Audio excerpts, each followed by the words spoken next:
Hello, everybody. Welcome back to another episode of Access Blockbusters Pod. It is episode 8, I believe.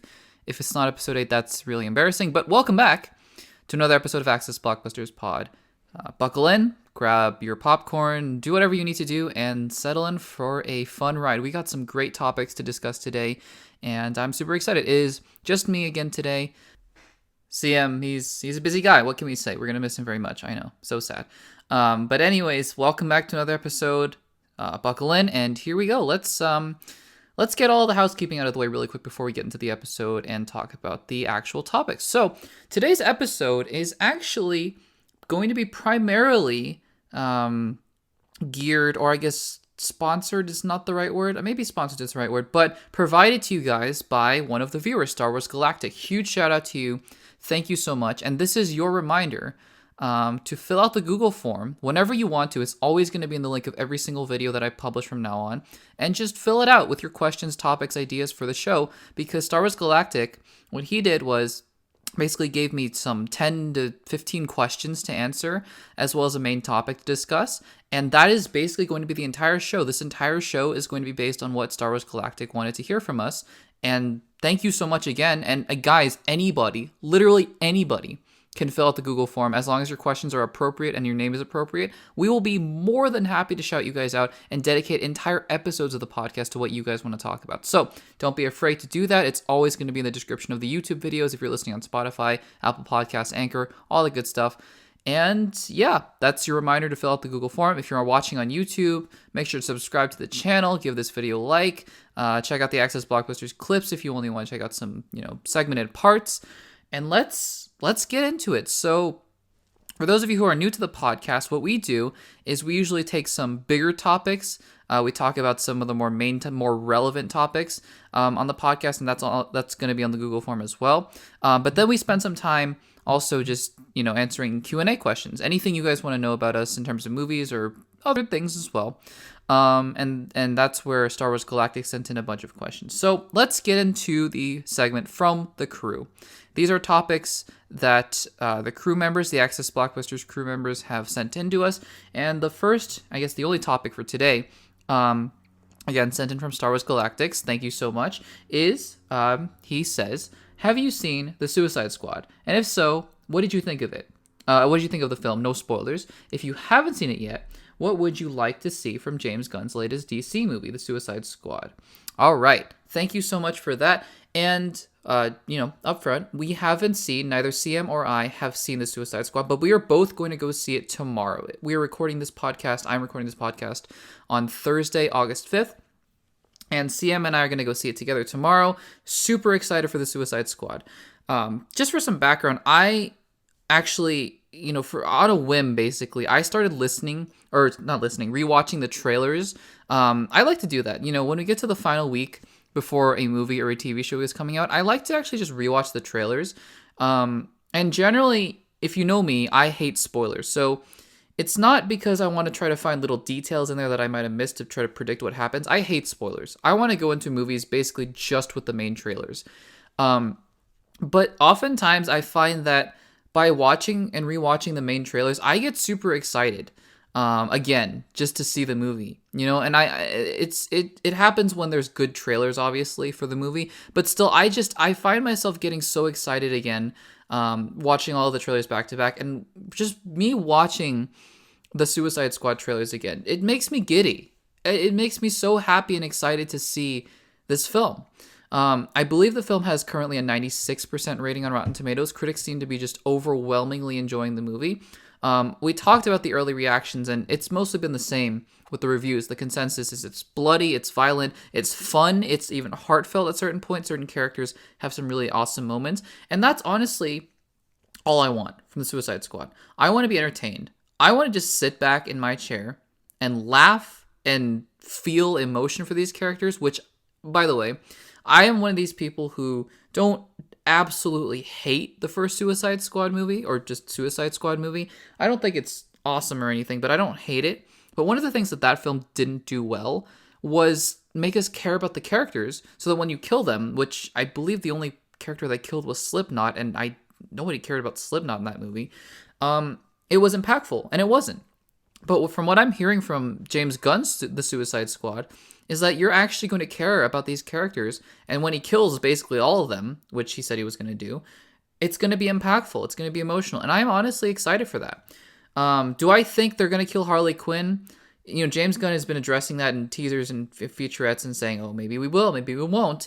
To be quite honest with you, I don't think so.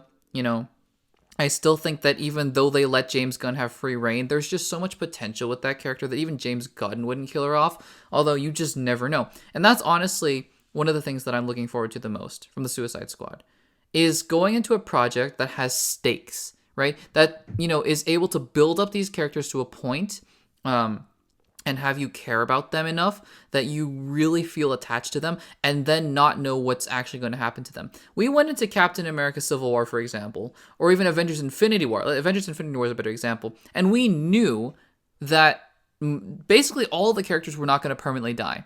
Like 90% of the characters were not going to permanently die. Now, they got dusted, but obviously we already knew they were coming back, right? And those same stakes, while I love and adore Infinity War, are not there, It's not the same. This film has legitimate stakes because every single member of the Suicide Squad, minus maybe Peacemaker because he's getting a TV show, maybe minus Harley Quinn because it's Harley Quinn, it has an equal chance of dying. Every single one. Idris Elba included. Rick Flag included. Captain Boomerang included. And that's honestly what I'm looking forward to. I want to feel the stakes of the Suicide Squad, which is an amazing premise, by the way. Task Force X. And I want to be entertained. That's basically all I want from the Suicide Squad. I'm not going in with any preconceived notions of what I think the film should be or what I want it to be. I just think that the film should play out the way that it's supposed to. So, yeah, those are just some of my quick thoughts about the Suicide Squad. Thank you so much, Star Wars Galactic, for the topic. I will come right back to answer all of your questions, or at least most of them, after this next main topic. And the next main topic, because again, this week was pretty slow. There wasn't a lot of things, movie related or anything like that. There weren't a ton of things to talk about. And luckily for us, Star Wars Galactic sent in a ton of questions, so that was awesome. But the next thing, and the second and last, not second to last thing, is the Venom 2 Let There Be Carnage trailer. Venom 2 Trailer 2 is what we're going to call it. And yeah, that came out on Monday, and I saw Venom in theaters, I think a couple times, and I really enjoyed the movie. I thought Venom 1 was pretty dumb, pretty 2000s, early 2010s comic book movie, but honestly not in a bad way at all. I thought that Venom had charm. Tom Hardy gave a good performance, if not even a great performance, and I just thought that the characterization of the Venom symbiote with his partnership with Eddie Brock, being an anti-hero, I thought it was great, honestly. And obviously with the tease of Woody Harrelson's Carnage, Cletus Cassidy, at the end of that trailer, or at the end of the trailer, at the end of the first film in the post-credit scene, set up a really intriguing conflict with the second film. Now, to be quite honest, I know it's Carnage, but, I would like, ideally, Venom to fight something that is not a symbiote at some point. I know in the comics he often does fight symbiotes and stuff, and that's a part of the character. But in the first Venom film, the villain was Riot, and Riot was basically a giant, gnarlier Venom.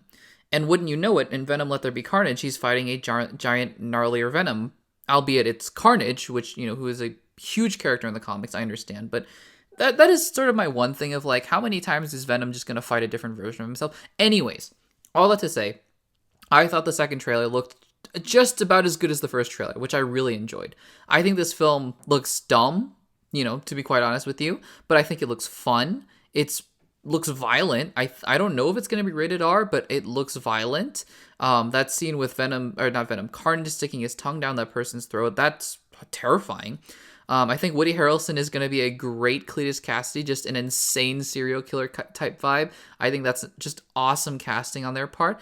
And honestly, I think this movie is not going to be A+ cinema. I think it's not going to those people like Martin Scorsese who think that superhero films aren't cinema, this film doesn't really, doesn't help the superhero film's case because this clearly isn't meant to blow anyone away. At the same time, though, you have Andy Serkis, who is, he's coming into his own as a director. He's obviously a fantastic actor, and he knows CGI. I mean, if anybody knows CGI, especially motion capture, it is Andy Serkis. And the visual effects on Carnage look great. They look great. Venom looked great in the first film, and he looks great in this film as well. So honestly, from what I've seen, and I also love, just to finish out this segment really quickly, I love the character moments between Venom and Eddie. And I really didn't expect to be saying that after a Venom trailer. But honestly, what I loved were just those little moments that they had together of trying to work themselves out. Like, what is their exact relationship? Like the breaking the nose joke was pretty funny. The whole punching Michelle Williams' character, who I am blanking out on her name, but anyways, the character's name. But Michelle Williams' character is getting married, and the whole idea of Venom being jealous, it's just really funny. And I think the film just has charm, I mean, obviously I haven't seen the film, but what Venom 1 did so well is just, it had charm, and it just made you care about Eddie Brock as a character. And I thought that's fantastic. I honestly did. So am I looking forward to Venom 2 more so after this trailer? Maybe not more so, but still, I am very much looking forward to Venom 2. And I think the trailer is fantastic. I think it's great. And with that, guys, those are the main topics for today. So again, constant reminder, fill out the Google form. And you might, you very well probably will see your topic discussed in the podcast. But now we're going to move on to the questions part of the show. And again, you can submit as many questions as you want. They don't have to be related to anything relevant, although, Star Wars Galactic here has posed some pretty relevant questions. But they can be related to movies, TV, basically anything. And yeah, the rest of the time we are going to be just answering all of Star Wars Galactic's questions. And now he submitted about 10 to 15. And so I don't know. It depends on how long I talk about things, because I can talk for a while. But if we don't answer all of the questions, I will absolutely promise you that we will answer the rest of the questions. And probably in the next podcast episode, we'll put it at the end. So I'll do my best to answer every single question, Star Wars Galactic. But if I don't get to all of them, then just know that the rest of them will be answered in a future podcast episode. And so with that, let's get on with the first question. And the first question that Star Wars Galactic is asking is: the new Marvel show, What If, is coming out soon and will probably be out by the time you've made this podcast episode. That is not true, actually. It will be out by the time I make the next podcast episode, but not this one. But anyways, I was just wondering, he says, if you were excited to see it or not, because I'm honestly not sure how I feel about it. That's a good question. And honestly, you and me both. Should we be excited is not a good question, because if you're excited or not for something is not up to me. So, take that for what you will. You can be excited for whatever you want. That being said, am I excited about What If? I'm going to say, and I know this is a cop-out answer, but I'm going to say yes and no. And it all sort of hinges on how canon this show is, actually. And the funny thing is, the more canon this ends up being in the MCU, the less excited I am about it. And here's why. I don't want this show to be beholden to the idea of a multiverse, and like this is a specific branch that's going to be referred to in the live action films.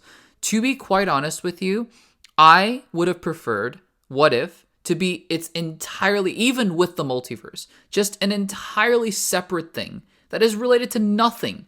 It's just What If, right? I understand that there is probably going to be an overarching story, which I wasn't even considering. But to be quite honest, if Marvel was going to make an animation studios division, I'm not entirely sure if I wanted it to be a part of the MCU canon, because and call me a traditionalist for this, I honestly would have preferred the live action to stay live action and the animated to stay animated, because for those of you who don't know meta is basically breaking the fourth wall, being self-referential, and it works in certain places, like with Deadpool, for example, or with, if you guys have seen Community, the character Abed kind of toes that line of being meta and self-referential. But for me, and the reason I like only diegetic music, and diegetic music, is that the right word? I believe it's the right word, is when, pop songs are coming from an actual source within the movie rather than just playing over the background. And the reason that I like that is because it helps maintain the realism for me of like, I'm going into a TV show or a movie wanting to be submerged into the universe and not wanting to think, yeah, I'm just watching a movie. So to see an animated, branch of the multiverse, for example, show up in Doctor Strange 2, no matter how good they do it, I am 99% sure it is going to pull me out of the movie.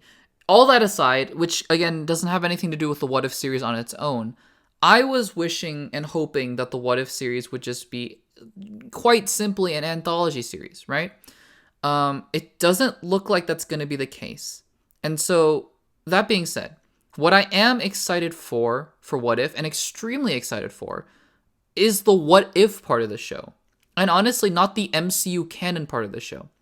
I'm excited to see, Killmonger with Iron Man. I'm excited to see, of course, T'Challa as Star-Lord and Captain Carter and, different Guardians of the Galaxy and different Doctor Stranges and Spider-Mans.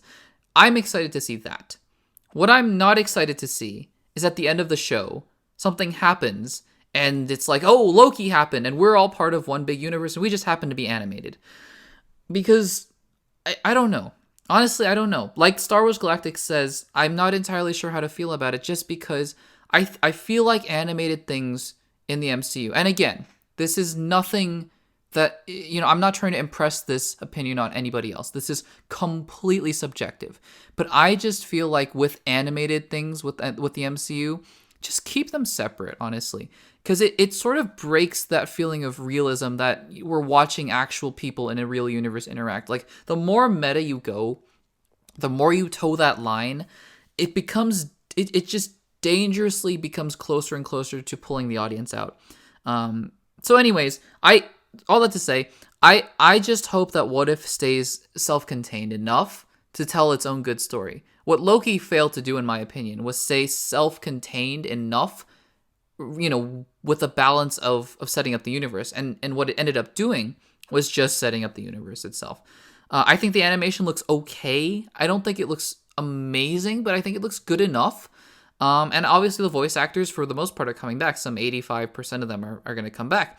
And that's exciting. It's exciting. So, I'm going to say pretty excited with a mild hint of optimistic, cautious optimism is what I'll say for What If. All right.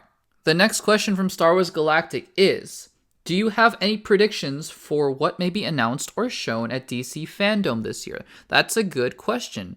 And honestly, DC Fandome hasn't been on my mind. With the pandemic and all, I don't think even Comic-Con was on my mind that much. But it's funny to realize that it's almost the end of the year. I mean, we are heading into the final third of the year. And DC Fandome is coming up. I believe it's still in October. I could be completely wrong about that. But yeah, I had a great time last year, if you guys remember, covering DC Fandome, giving reactions to all the trailers. Those videos are still on the channel. And I had a really good time with that, honestly. I did. And so, going into that fandom, I honestly didn't know what to expect either. And I ended up just getting a flurry of everything. We got Wonder Woman 1984, Snyder Cut, The Batman, The Flash, The Suicide Squad. And, honestly, it was really great to just go in not expecting much. And, just experiencing it as a fan. Because I'm a huge fan of DC. It may not seem like it from the channel, because it's mostly just Marvel stuff at this point. But I may not be a fan of everything they do, but I love the characters, right? And DC just isn't, honestly, even if you are a bigger DC fan than a Marvel fan, you have to admit that DC is just not as big as Marvel is right now. But that's okay. That's totally fine. I think that they're just as capable of putting out amazing content. And so honestly, the honest answer is I'm not expecting anything from DC Fandom. But, you wanted an answer. I'm going to give you an answer. So I'm going to give you a realistic answer. And then I'm going to give you just some wild predictions. And I don't, honestly, I don't care if they don't happen or not. I'm just happy with whatever announcements they are going to give. So, some realistic predictions. I think that a new trailer for The Batman is going to be there at DC Fandom. It's coming out in fall. Not The Batman, but DC Fandom is going to be there in the fall. And The Batman is released on, I believe, March 4th, 2022. It's a good time as any for another trailer. The first trailer would have come out over a year before the film, which is not the film's fault. It was just delayed too much. So I think we're going to get a new The Batman trailer. I also think that, and this isn't really a specific prediction for DC Fandom, but I think we're going to get more elaboration than reveals. I think the reveals part came last year with the Aquaman 2s, the Flash with Michael Keaton, Shazam 2, Fury of the Gods. And I think that this DC Fandom, I think there will be announcements, of course, but I think that it's going to be a lot more elaboration than reveal. So more about the Flash, more about Aquaman 2, maybe trailers for those films, Shazam 2, Black Adam, etc. And obviously more multiverse stuff. I don't really follow the TV stuff, so I haven't been watching Superman and Lois or Arrow or the Flash or anything like that. But I'm sure more of that stuff's going to be coming as well. So again, more elaboration than reveal. Now, let's just, just for the sake of it, let's give some wild predictions. What do I, just some random things that I think could be revealed at DC Fandom. I have zero basis for any of this stuff. I'm just, let's just wildly speculate for a little bit. So, I have I have 3 picks for what I think, wildly predicting, is going to be at DC Fandom. The first one is the official confirmation of a new Harley Quinn project. DC clearly loves Margot Robbie. Margot Robbie, from what it seems like, loves DC. Now, we've obviously had this rumored Gotham City Sirens movie for forever, but I still think there's a distinct possibility that it can get made with a Poison Ivy, for example. She could be announced to just have another Birds of Prey movie. She could have an HBO Max TV show for all I know. I'm not entirely sure. But I am going to go out on a limb and say we're going to get a Harley Quinn announcement. The second thing is an official announcement for the J.J. Abrams Superman movie. Whether it's a title, a casting announcement, a director. I just have a feeling that at the DC Fandom, they're going to announce something concrete with that film as well. And the third, this is the wildest one. But I do think, in the realm of wild predictions, I do think that, again, given that this is probably not going to happen, that they're going to announce a new Justice League movie. And by Justice League movie, I am not going to limit myself to Justice League. I'll also say just to do team-up movie. Knowing that the Justice League is the equivalent of the Avengers, like that big team-up movie. Because you can have, your Guardians of the Galaxy or your Birds of Prey, which are not the big team-up movies, but they are littler team-up movies. But I think a Justice League level movie is going to be announced. And it's obviously going to be related to the multiverse, which unfortunately they got beat again to the punch. First, Darkseid and Thanos, and now multiverse, Marvel's going to beat them. But you know what? As long as the content is good, then I have no problems with who's first or who's not. I just want the good content. So yeah, those are my 3 wild predictions. Harley Quinn project, Superman announcement, and a new Justice League movie. All right, let's move on to the next question. And the next question from Star Wars Galactic is, what is your most anticipated movie of 2021? And I am simply going to say that you can watch my video that was released in, I believe, January of 2021, and that gives all of my most anticipated movies of 2021. Now, I will say that, and again, this is cheating a little bit because obviously 7 months of the year have already passed, but while the number 1 pick hasn't changed, I won't spoil it there. So this is basically a giant advertisement for that other video. But, you can watch that video. You can watch that video about the top 10 predictions. But I will say that, based on what I've seen this year, and obviously films have been delayed and all that sort of stuff, I don't think that it's going to end up being an indicator of how good these films actually are. Just a wild guess here. Because, usually my excitement for a film will sort of end up lining up with where the film actually is. Like in Avengers Infinity War is going to be my number 1 most anticipated movie of 2018. And it ends up probably being my best movie of 2018. This year, I'm not entirely sure. And we'll talk about that more in a later segment about Marvel and DC. But I have a feeling that things are going to get shaken up. So again, thank you so much for the question. I did actually make a video about that. You can go check that out on the Access Blockbusters YouTube channel. All right, next question is, what do you think will be revealed in the Spider-Man No Way Home trailer?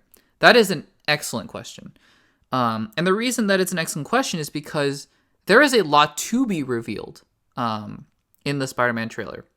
As obviously, for those of us who have been paying attention, we know quite a lot. And there are people who know like, there have been plot leaks that I've seen online and people reacting to plot leaks. And honestly, guys, that's not me. I hate spoilers. Hearing that Doc Ock is coming back, I don't think is a spoiler per se, because it's all over the headlines and stuff. But like reading plot leaks that's just not who I am. So I don't know that kind of stuff. I know basically just the basic gist that a comic book movie fan would know. Doc Ock, Elektra, rumors of Sinister Six, Doctor Strange. I've seen the toy leaks of the Spider-Man suits and all that sort of stuff. But again, a casual movie fan, or even just a casual fan, doesn't even know that Andrew Garfield and Tobey Maguire are even being rumored to be in the film. They don't even know that yet. And so the trailer has to do the work towards the general audience, not towards us. So don't be surprised if you never see Tobey Maguire, Andrew Garfield in the marketing. I honestly am predicting that we are not going to get an explicit reveal of Tobey Maguire or Andrew Garfield in the entire marketing campaign. Now, Sony has proven me wrong before, in a good way and a bad way. Sony has had a track record for both The Amazing Spider-Man 2 and Spider-Man Homecoming, of basically revealing the entire movie in their trailers, save for the big twist, which happened to be the Gwen Stacy death and the Vulture twist. They basically revealed the entire movie. They also, though, have redeemed themselves recently with trailers like Morbius, trailers like Spider-Man Far From Home, trailers like Venom and Venom Let There Be Carnage. So I have reason to believe that, especially with Feige behind this film, that they will not be spoiling a lot of the big twists and reveals. What will they be revealing? I think, and maybe not even in a teaser trailer, because let's remember, the ending of Spider-Man Far From Home didn't have anything to do with the multiverse. It was all Peter Parker being framed. And I do hope that they don't just ditch that storyline and go with the multiverse. I hope that they're integrated in a seamless way. But regardless, I think that will be the focus of the first teaser trailer. Picking up after Spider-Man Far From Home and figuring out what is Peter Parker's place in the world now that everybody knows he's Spider-Man. I do think the multiverse, obviously, will be hinted at in the teaser trailer and expanded upon in later trailers, but I don't even think that it's going to be just that explicit of, oh, there's a multiverse, and Doc Ock's here, and, Electro's here. I think there will be little hints, like maybe arms of Doc Ock, or like a glowing of Electro, but I don't think that they're going to reveal all their cards. What I do think they're going to reveal, because, if you've been watching comic book movies and been watching comic book movie trailers, you know that these trailers usually have the big shot, right? Like in, what's a recent example? Not Black Widow, for example. Not even Loki, WandaVision. What's a good example? Like in Avengers Endgame, I guess, which didn't reveal anything, but had that big shot at the end of Cap with the shield. Or even the time travel suits. The Avengers Infinity War had the running shot, which was cut eventually, or Steve grabbing onto Thanos' glove. All that sort of stuff. I'm trying to think of more examples off the top of my head, but I really can't. So I think the big shot at the end of... Oh, sorry. I thought of another example of Avengers Age of Ultron. The last shot of one of the trailers was Vision. Just a quick glimpse of Vision. And I think that that's going to be the same with Spider-Man No Way Home. I think one of the last shots of the trailer is going to reveal Doctor Strange. Because remember, while we all know, people watching and listening to this podcast know that Doctor Strange is in the film, I think about 90% of the people who don't follow this stuff have no idea that Doctor Strange is in this film. And so I think that by ending the trailer with a big shot of Doctor Strange revealing himself to be in this film, it's going to hook the majority of the casual fans. And it's going to obviously be intriguing for us as well to know what he's doing in this movie. So honestly, again, to recap, what I think is going to be coming in the trailers, no Garfield, no Maguire, maybe multiverse, definitely Doctor Strange. That's what I think is going to be coming up in the Spider-Man No Way Home trailers. Thank you so much for that question, and we're going to move on to the next one from Star Wars Galactic. And Star Wars Galactic asks in this question, do you have any particular thoughts on Emma Stone and Emily Blunt, possibly, like Scarlett Johansson, suing Disney? And do you think they should? Okay, so that's a loaded question. Loaded two questions. I'm going to address the second question right now, before I even address the first question. And the second question being, do you think they should? I, again, have to give the disclaimer. I am not a legal expert. I am not qualified to give legal advice in the slightest. So, sorry to say Star Wars Galactic, but I think this is just I honestly, I don't think I should, for legal reasons, be giving legal advice, even though I only have some 587 some subscribers, and I'm not a big channel on YouTube. But I don't want to get into that kind of a trouble, and also I don't think I'm qualified to say whether or not they should or shouldn't, because honestly, unless you're a lawyer in the middle of that situation, I don't think anybody is qualified to say who or who should or should not, sue Disney. I think you have to have the details, and I don't think anybody does. So anyone saying they should or they shouldn't, it's fair, it's valid. I'm just out here saying that my advice and my words and statements are recorded and going to be on YouTube probably forever or for however long.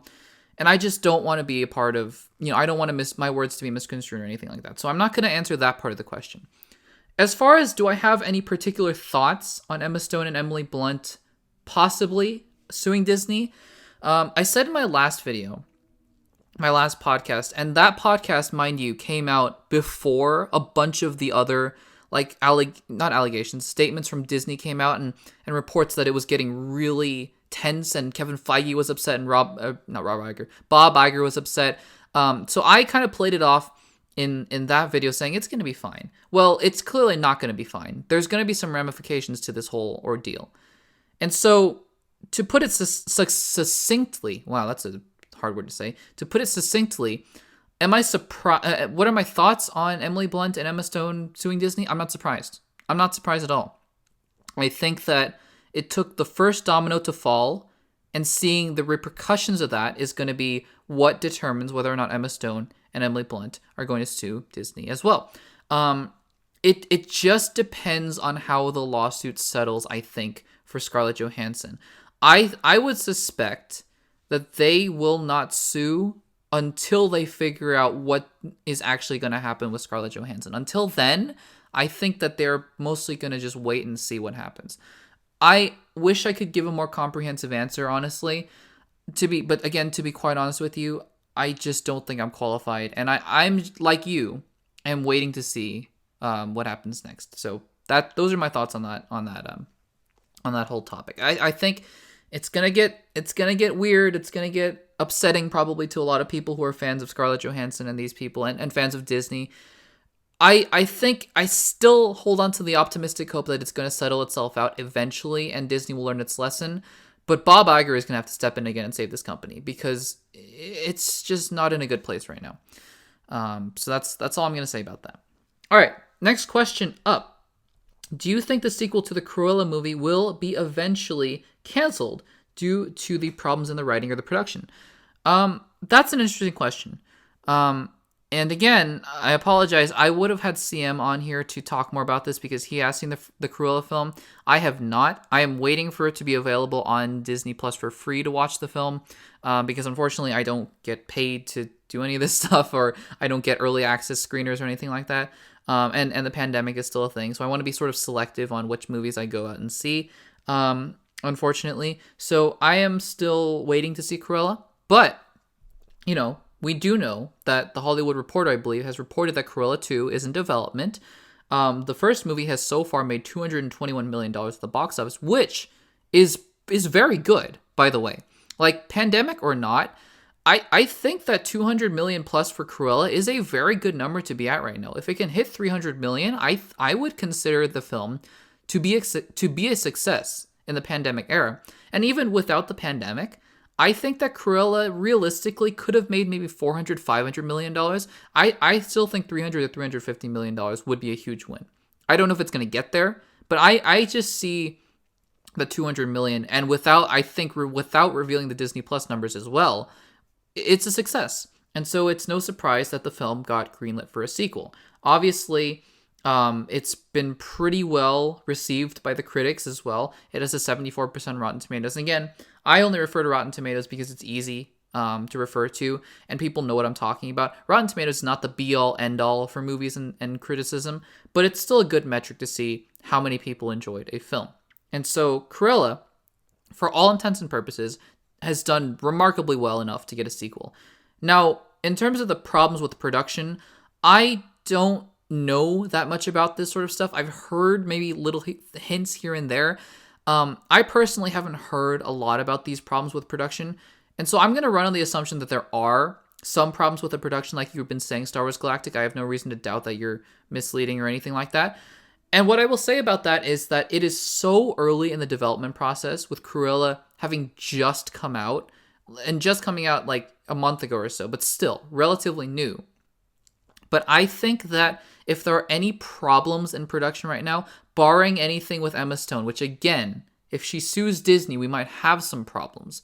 But if not, I think that if there are problems in writing, I don't think that that's going to hinder anything at all. I think the writing process and the production process takes a lot more time and effort than a lot of us give it credit for. Like, I think a lot of the times we sort of think that, things just sort of happen, right? The movie's just made. And I think that, honestly, with if there are any problems with production at this point, I don't suspect that they will be long-lasting.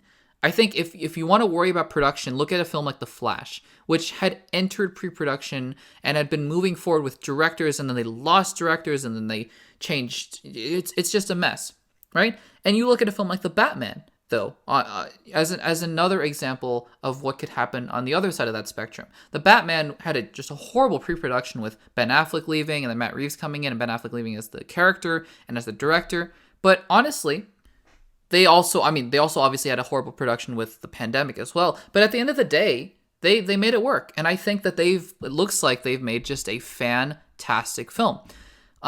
So production, I would not worry at this point about any production mishaps or anything that's going on, is what I will say about that. All right. We have, I think, 1, 2, 3, 4, and 5 more questions. I think we'll be able to actually get them all good and ready to go by the end of this podcast. So again, just a mid-podcast reminder, if you want to fill out the Google form, have an entire episode dedicated to you like we have here with Star Wars Galactic, feel free to do so. It won't take any time, and your name will be shouted out on the podcast. Anyways, let's move on to the next question. Next question is, how would you like to see the Fantastic Four movie play out? Villains, casting, plot, etc. Now, if you haven't realized already, I take a lot of... John Campea is a YouTuber, a film critic on YouTube, a film pundit. And I take a lot of inspiration from him, if you can't tell. Like, the style that I'm doing right now over the summer is very reminiscent of what he does as well. But with good reason in that I think that a lot of what he says is very true and very accurate. And so what he likes to say, and what I completely agree with, is honestly, it doesn't matter. It doesn't matter who you cast, as long as they're good actors. It doesn't matter what the plot is. It doesn't matter what the concept is. It doesn't matter who the villain is. Because they've screwed up Doctor Doom, who is the most iconic Fantastic Four villain of all time. They've screwed him up twice. It doesn't necessarily matter who the villain of the Fantastic Four is. I mean, you had Ego the Living Planet be the villain of Guardians 2, and it still works, right? So here's what I'll say. As a fan, would I love to have John Krasinski be Mr. Fantastic? Oh, absolutely. At this point, I don't think Emily Blunt's on board from what her comments about not wanting to be in a superhero movie, and that is completely fine. She has all the right in the world to say whatever she wants about that, and she doesn't want to be in a superhero movie. Totally fine. John Krasinski hasn't said the same thing. What he has said is that he hasn't talked to Marvel, but at the same time, he hasn't actually said he's not going to be in the Fantastic Four movie. If John Krasinski can be there, I would be overjoyed. If they pick another actor who is amazing and who would be just awesome for the role, I would be just as much on board, honestly, with the Fantastic Four. Now, if you wanted to ask me, Star Wars Galactic, in just my dream world, like a casting, I'll say, just tentatively, don't quote me on this at all, but let's just say that nobody had any preferences and everybody wanted to be in the Fantastic Four, and I had my first picks. John Krasinski as Mr. Fantastic.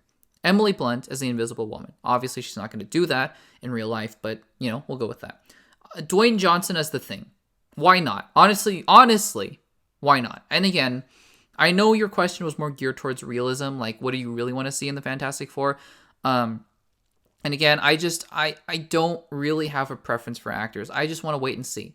I just want to wait and see. But let's just play into this fantasy scenario for a second. So Dwayne Johnson as the Thing. As for Human Torch, honestly, anybody. Human Torch never struck me as a character that really had like a specific person that I wanted to play. So honestly, anybody. I would be fine with anybody as Human Torch, honestly. And same with Doctor Doom. I don't like Bryan Cranston as Doctor Doom. Maybe cool. Giancarlo Esposito as Doctor Doom. I know those have been names that have been floated out. Fine, great. I think those would be great. But again, at the end of the day, with a Fantastic Four movie, I just think you got to execute well. That's it. You just got to execute it well. All right. Thank you so much for that question. Next question up is, are you excited or are you interested in the Obi-Wan Kenobi series? And if so, why? Answer, yes. Absolutely. I'm just overjoyed, honestly, that Ewan McGregor is getting a second chance at the Obi-Wan Kenobi character. Because while it's been well documented on this YouTube channel that I am not a huge fan of the prequels, honestly, I am a big fan of Ewan McGregor as Obi-Wan Kenobi. I think he was easily one of the best parts of that, of that movie. And while I was having a conversation in the comment section with somebody about Hayden Christensen, and whether or not it was George Lucas's fault that he was not as good, or whether or not it was his fault, I still maintain that obviously Hayden Christensen, I think, is a good actor. Look to the film Shattered Glass he did in between episodes 2 and 3, which he was very much critically acclaimed for. He is a good actor. I also think, though, that you can't just solely place the blame on George Lucas, because Obi-Wan Kenobi, Samuel L. Jackson, Mace Windu, obviously, Ewan McDermott, Palpatine, they were given some awful lines as well. And they somehow managed to come out of the prequels, I guess, less hated than Hayden was. I get that Hayden might have been directed very poorly by George, but I also think that, I also think that some of that was probably on him. But all that to say is that he has been given a second chance to return in the Obi-Wan Kenobi series. I don't know in what capacity. I would think flashbacks, because if he's in the Darth Vader suit, then just get anybody to do that. It doesn't have to be Hayden. But still, I mean, they did say there's going to be a rematch or something like that. And that's so exciting. That is just so exciting to me. I am excited to just explore the Obi-Wan Kenobi character. I love Obi-Wan. I think he's one of my favorite Star Wars characters. And I believe Deborah Chow is doing the entire series, and she did an amazing job in The Mandalorian with her episodes. And I just have all the confidence in the world that she is going to just knock it out of the park. I just do. I have a really good feeling about this, even more so than Mandalorian, because Mandalorian, for what it's worth, basically meandered for the whole season 1 and whole season 2. Honestly, I know a lot of people like that about The Mandalorian, that it just it's about, like, each individual episode is its own story. I don't. I like when there's an overarching story to the whole thing, which is why I think Loki episode 3 was really weak, for example. It just diverted the whole story. But anyways, all that to say is that I think that Obi-Wan Kenobi being a limited series is going to allow it to just have one clear story and explore Obi-Wan Kenobi. I hope that Obi-Wan Kenobi does what Loki and WandaVision and Falcon and Winter Soldier have done for Loki, Wanda, and Sam and Bucky. Just explore them as characters and as people. Because honestly, Obi-Wan Kenobi hasn't had a ton of screen time in the actual films. He's honestly had the most character development in Star Wars The Clone Wars. And that went on for 7 seasons. So obviously he's going to have a lot of development. But I just want him to really get his time to shine. I'm really excited for Obi-Wan Kenobi. All right, next question. And I think we only have 3 more questions to go. These are great questions, by the way, Star Wars Galactic. Thank you so much. Do you think Robert Pattinson was a good choice to play Batman? Yes. I think that's as simple as it gets. I think yes. And again, the reason why is twofold, and 2 very simple reasons. One, a little bit more recent than the other. One, Robert Pattinson is a good actor. I know he was in Twilight. Good actors are in bad projects a lot of the time.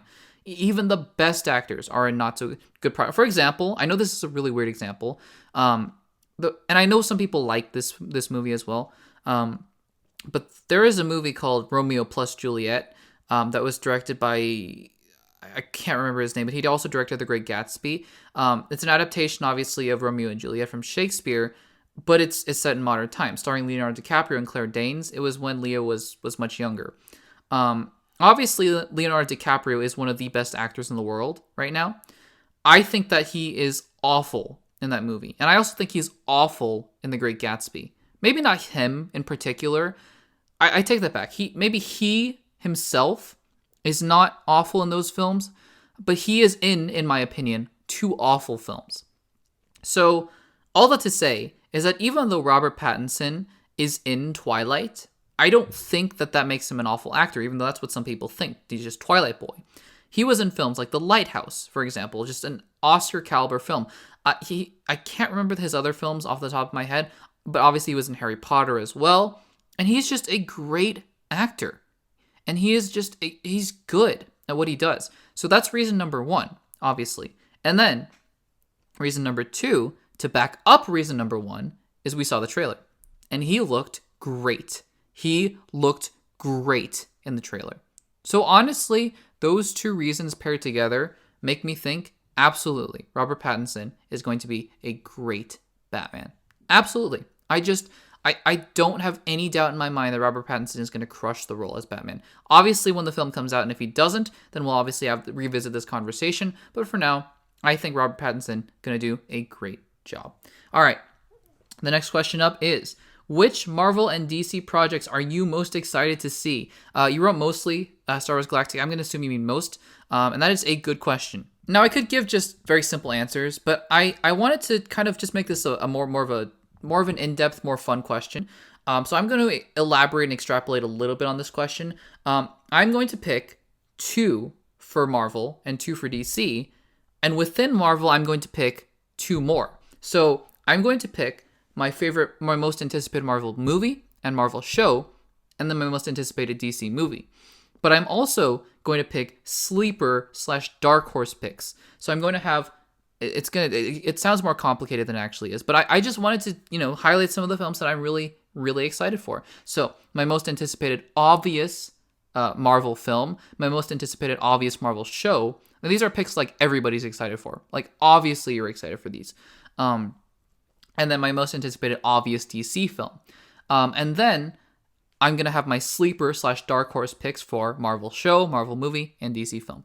So the obvious most anticipated Marvel movie pick for me is Spider-Man No Way Home. Spider-Man Homecoming and Spider-Man Far From Home. If you haven't seen my MCU Infinity Saga ranking videos, I adore those films. I just think they are some of the best MCU films, and I think Tom Holland is a perfect Peter Parker, honestly. And so with the multiverse, with Doctor Strange, with potentially Tobey Maguire and Andrew Garfield, I have no reason to doubt that Spider-Man No Way Home is going to be fantastic. I just do. And I think the obvious pick for the next Marvel show, so my most anticipated sort of obvious pick for the Marvel show is Moon Knight. I think out of the upcoming shows like Hawkeye and Miss Marvel and What If, I just think that Moon Knight stands up above the rest. She-Hulk and whatever. I think Moon Knight has the potential just to be awesome. I really do. I obviously would have said Loki. I would have said WandaVision, but until we see more footage from Hawkeye and Miss Marvel, we've seen footage from What If. I am excited, like we talked about earlier in the podcast, but not ridiculously so. But just based on concept and the actor they picked, Oscar Isaac, I am so incredibly excited for Moon Knight. So those are those 2 picks. Now, in terms of the dark horse pick for the MCU show, and by the way, for DC, I'm not just going to limit to DCEU. That might give away one of the picks. But anyways, the dark horse pick for most anticipated Marvel movie is The Eternals. I think The Eternals has the potential to be top 5 MCU. I don't necessarily have a ton to base this off of, except for the cast: Angelina Jolie, Richard Madden, Kit Harington, Gemma Chan, Kumail Nanjiani. There's so many talented actors in this film. On top of that, the trailer looks great. The just execution of the concept looks great, and Chloe Zhao. Chloe Zhao is the most recent best director winner, and obviously Nomadland won Best Picture. I think that there is a great chance that The Eternals comes out to be my favorite movie of the year.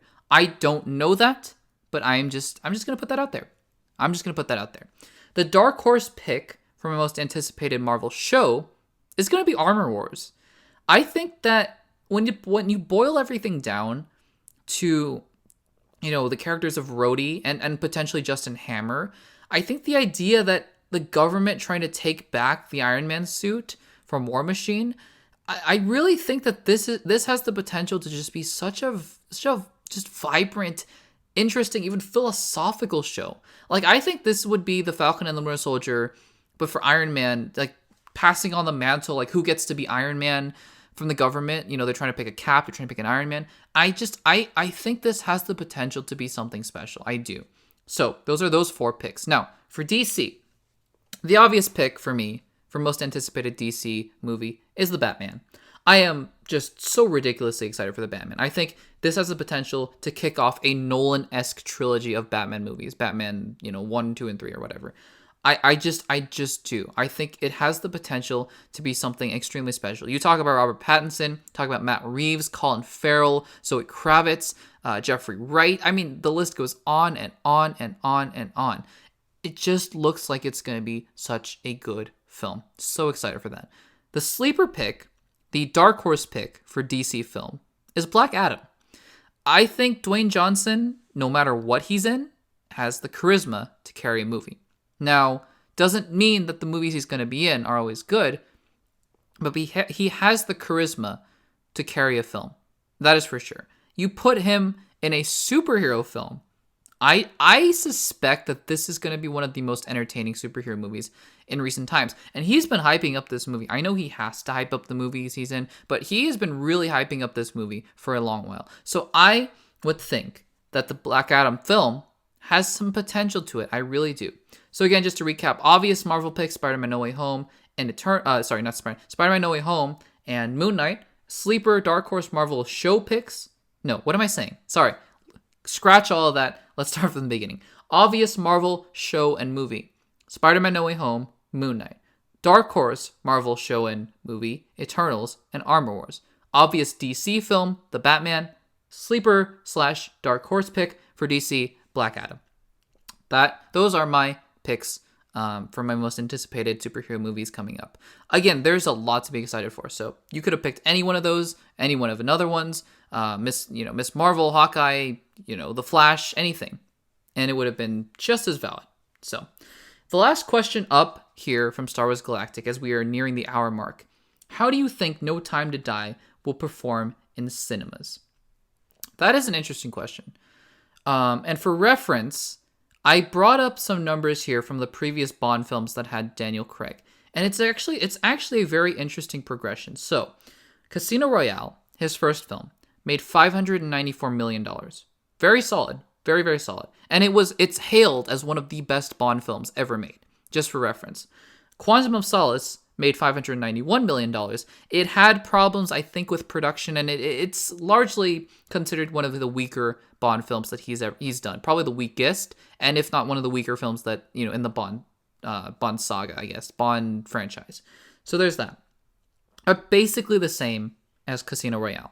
Skyfall made $1.1 billion and is considered one of the better Bond films. In fact, one of the best Daniel Craig Bond films. And it made $1.1 billion. Great. So it made a huge jump all of a sudden in terms of box office. Spectre went down a little bit. $879 million. And again, it was considered not quite as great, but it almost made $900 million. And now we come to No Time to Die, which is going to release in 2021, supposedly. Look, we can't pretend we live in a normal world anymore, though. We don't. The pandemic is still here. It's going to be here in the fall. In some capacity, hopefully better, but in some capacity. James Bond is not going to make, I don't think is going to make, say, $800 million. $700 million even. I don't think so. We'll have to see. But if a Marvel movie, Black Widow, can't make, $500 million, I just don't see James Bond making $600 or $700 million. Can it hit $500 million? Maybe. If I had to put a number on it, I am going to put it at $400 million. All depending on two factors, obviously. The pandemic and word of mouth. Because you see that, with a couple exceptions, that the fluctuation in box office It depends on how good the movie is. If Spectre were better than Skyfall, it would have made $1 billion. I guarantee that. Unfortunately, it didn't get that good press. It didn't get that good word of mouth, and it made still over $800 million, but not $1 billion. If this Bond film, No Time to Die, is good, I think it can, the word of mouth can spread it pretty far. Speaking of spreading, though, hopefully the pandemic is not as severe as it is as it is now when No Time to Die comes out. I just don't think it can make $500 million, though. If I had to guess, I would say $400 million. If I had to guess. Now, if you're going to ask me how much would it have made in a non-pandemic era, again, it just depends on how the word of mouth treats the film, because obviously, as you can see, Skyfall made $1 billion, and then Spectre went down about $200 million. I would have put it at about $800 million, conservatively. I think if it was a good film, it would have made $1 billion. I just think that it just depends on the pandemic for now, for us in our current age and day and age, and it depends on the word of mouth. That's all. Again, if you want to ask me for a hard number, I'll give you $400 million. That's my guess. And with that, guys, we have answered every single one of Star Wars Galactic's questions. I wasn't anticipating we would do that. I would have thought we would have had to save some for later, but we have answered all of Star Wars Galactic's questions. So thank you guys so much for listening to episode 8 of the Access Blockbusters Pod. Hopefully we have CM back. I was anticipating this podcast would take a little longer because of CM. We would have to go back and forth and probably answer about half as many questions in the same amount of time. But we were able to answer all of them here, and I am just super glad. So again, literally, Star Wars Galactic had an entire episode dedicated to his questions. If you guys want to have, your questions answered, topics answered, discussed, just fill out the Google form. It'll take you 5 seconds. Fill out the Google form. You can fill it out as many times as you want, as long as you just spam the Google form as many times as you want, as many questions as you want, like Star Wars Galactic did here. And that'll about wrap it up for me here, guys. So thank you so much for listening. We're on Spotify, we're on Anchor, on YouTube, obviously, and Apple Podcasts. Make sure to subscribe wherever you are, wherever you're listening, and give the video a like, give the podcast a rating on the Apple Podcast Store. And with that, guys, I will see you next week. Take care, guys. Bye-bye.